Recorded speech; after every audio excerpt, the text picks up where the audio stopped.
conquête de la souveraineté passe avant tout par l'exploitation des ressources nationales au profit de nos populations.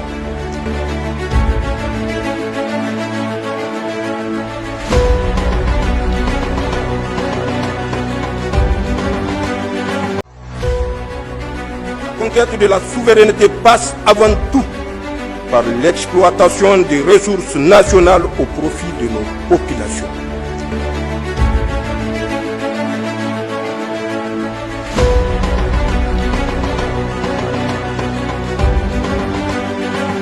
Soyez les bienvenus dans cette édition. La famille du sport nigérien s'est retrouvée hier au Centre technique national de la Fédération nigérienne de football pour célébrer et féliciter le colonel-major Djibril Hima Hamidou Dipele pour son élection au Conseil de la FIFA. Ils étaient nombreux, amis, parents et connaissances à rehausser de leur présence à cette cérémonie. Le point avec Pascal Sissoko-Gautier et Souleymane Boubacar. Par cette consécration du colonel-major Djibril Hima Hamidou Dipele, c'est l'image de toute une nation qui vient d'être redorée.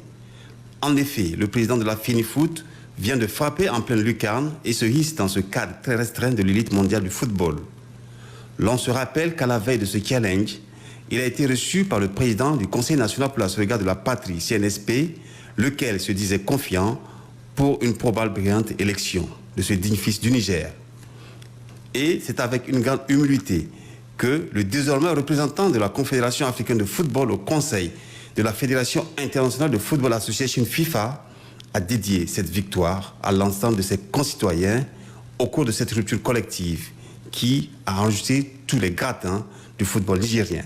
Permettez-moi d'abord donc de déroger quand même à la règle en remerciant en premier lieu. Les gens l'ont dit effectivement, mais je le dis avec plus de détails. Le président du CNSP, le chef de l'État, le général Abdrahmane Tchani, qui avant ce que les gens ont vu, l'appui, la version officielle, avant ça m'avait déjà reçu et assuré de son appui et m'avait accompagné sérieusement pour que je puisse faire la campagne de proximité que j'ai pu effectuer, qui a donné ses résultats. Et cela, bien sûr, grâce à aussi certains de ses collaborateurs qui, il faut le dire, ont dû lui porter effectivement l'information et l'importance de l'action que nous menons. Mes remerciements et ma reconnaissance vont aussi à l'endroit du Premier ministre du Niger, M.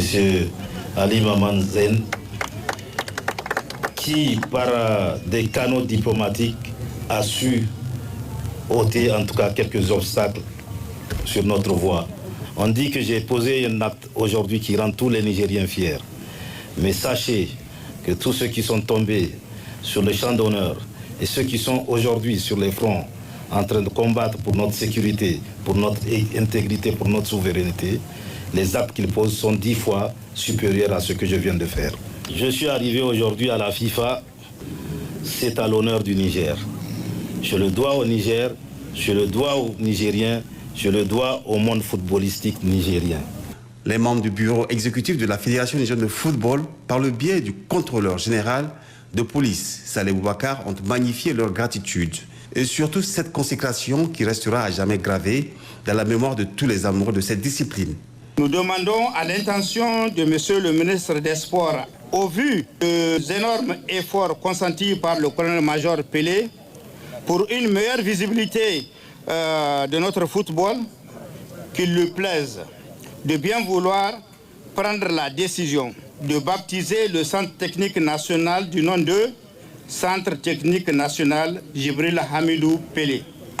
À toutes et à tous, nous vous demandons aujourd'hui, plus que demain, et d'ailleurs davantage, à continuer à soutenir le colonel-major Djibril Hima Hamidou afin qu'il soit à la hauteur des tâches qui sont les siennes et de redorer l'image de marque de notre cher pays. Dans le même ordre d'idée, le vice-président du comité olympique sportif du Niger, Kosni, a salué l'excellence et le bravo de l'homme qui rentre désormais dans l'histoire.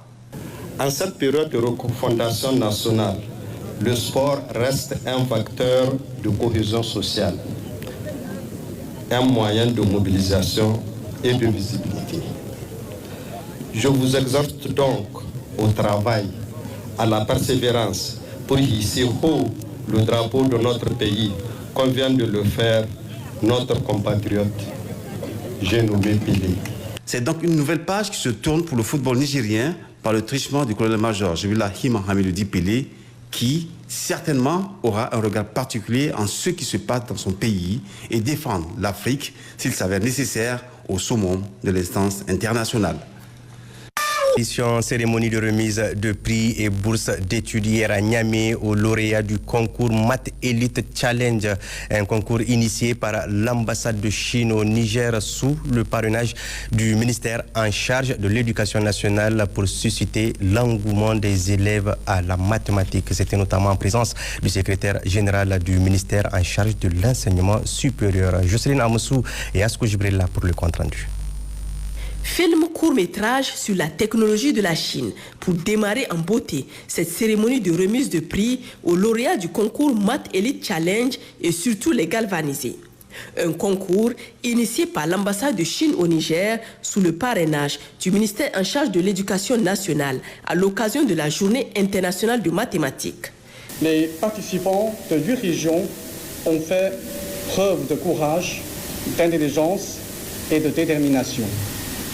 Vous avez relevé le défi et gagné vos honneurs par votre talent, apportant ainsi de la gloire à votre région respective et au Niger tout entier. Les mathématiques ne sont pas seulement une discipline académique, mais aussi le langage de l'univers, le fondement de toutes les avancées scientifiques et technologiques.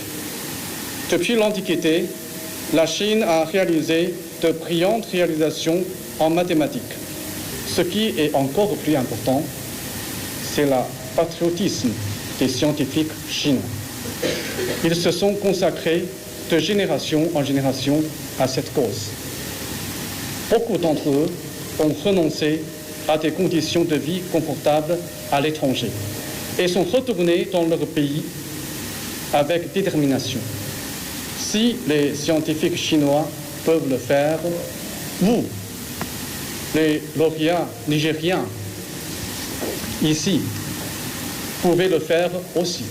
24 collégiens et 24 lycéens ont ainsi été primés, recevant chacun une médaille, un certificat de participation, un sac à dos et des fournitures scolaires. Les 2 premiers obtiennent une bourse d'études chinoise. Nous saisissons cette occasion pour adresser nos remerciements à l'endroit de l'ambassade de Chine et le pays en particulier, pour nous avoir donné l'occasion de concourir aux Jeux mathématiques. Nous saluons les efforts de son Excellence, l'ambassadeur de Chine, pour son engagement en faveur de l'amitié nigéro-chinoise qui date de très longtemps. Toujours dans la même lancée, l'ambassade de Chine a remis des trophées de reconnaissance à 3 structures, notamment l'Association nigérienne des jeux mathématiques, le réseau des femmes en sciences et technologies du Niger et l'Institut de recherche en mathématiques. Autant d'initiatives en faveur de la promotion des mathématiques au Niger, saluées par le secrétaire général du ministère en charge de l'enseignement supérieur. Nous militons tous pour l'excellence. Les plus hautes autorités de ce pays ont mis l'éducation, la formation professionnelle au rang des priorités des priorités. Et dans le contexte actuel où nous œuvrons pour la souveraineté, nous ne pouvons mettre l'accent que sur l'éducation, sur la formation. Pour dominer le monde, il nous faut faire un focus sur les sciences et la technique. Et les mathématiques, c'est la porte d'entrée pour la maîtrise justement de la nouvelle technologie.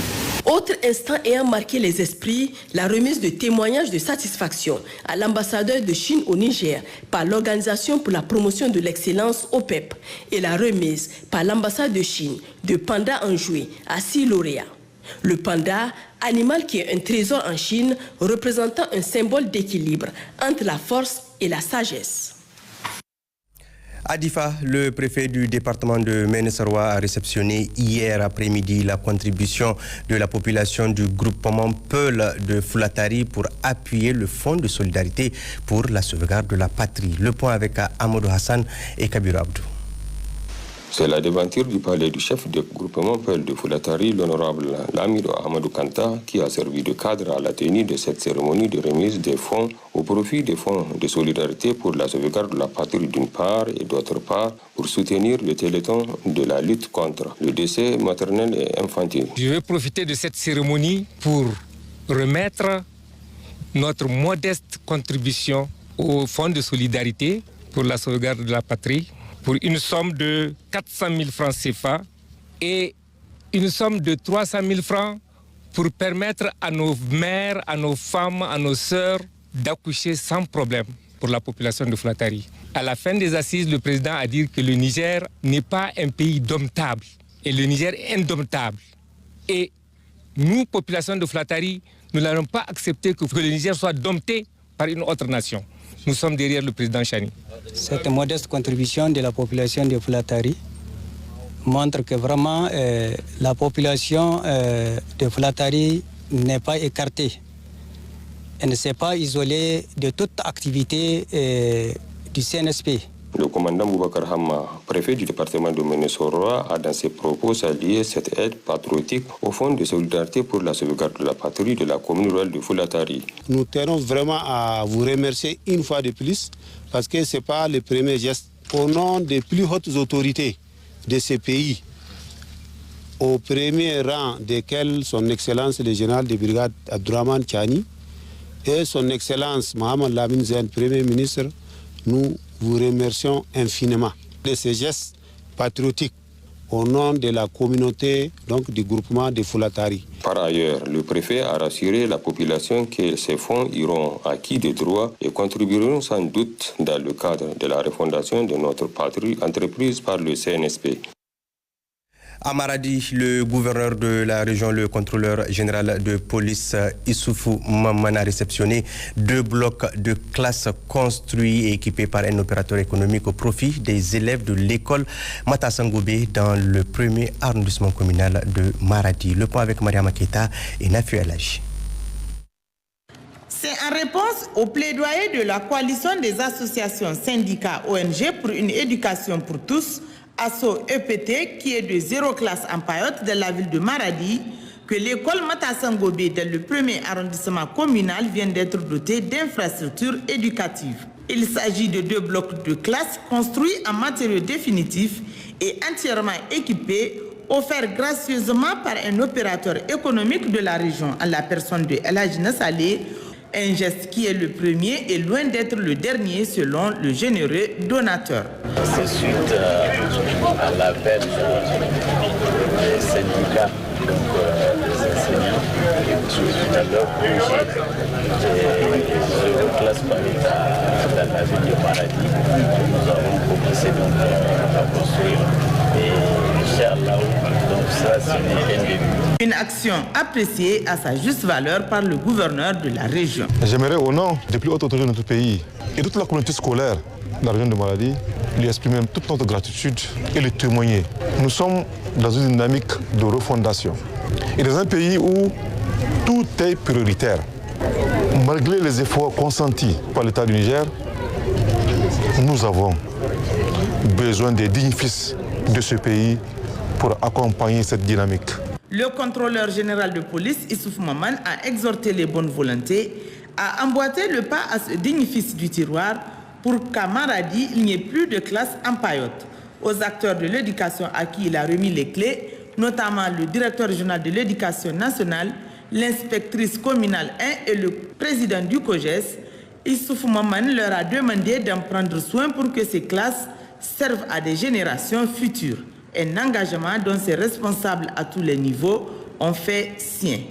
En compagnie du secrétaire général de la région, des responsables des forces de défense et de sécurité, l'administrateur délégué de la ville de Maradi et l'administrateur délégué du 1er arrondissement, des responsables et acteurs de l'éducation, le gouverneur a visité les classes où il a apprécié la qualité du travail abattu avec l'espoir que cet exemple passe tache d'huile. Partons à Agadez avec les populations de la ville de Tirozérine qui ont organisé une séance de prière suivie de Kounout en faveur du Niger et de son peuple. Le point avec Assadek Al-Gabit. Les fidèles musulmans de la ville de Tirozérine ont, à l'appel du comité local de soutien au CNSP, répondu présent à la prière hebdomadaire du vendredi, agrémentée de Kounout, et une série d'invocations en faveur du triomphe des aspirations du peuple et de nos dirigeants dans le combat commun de préservation de l'unité ainsi que du retour définitif de la paix et de notre souveraineté.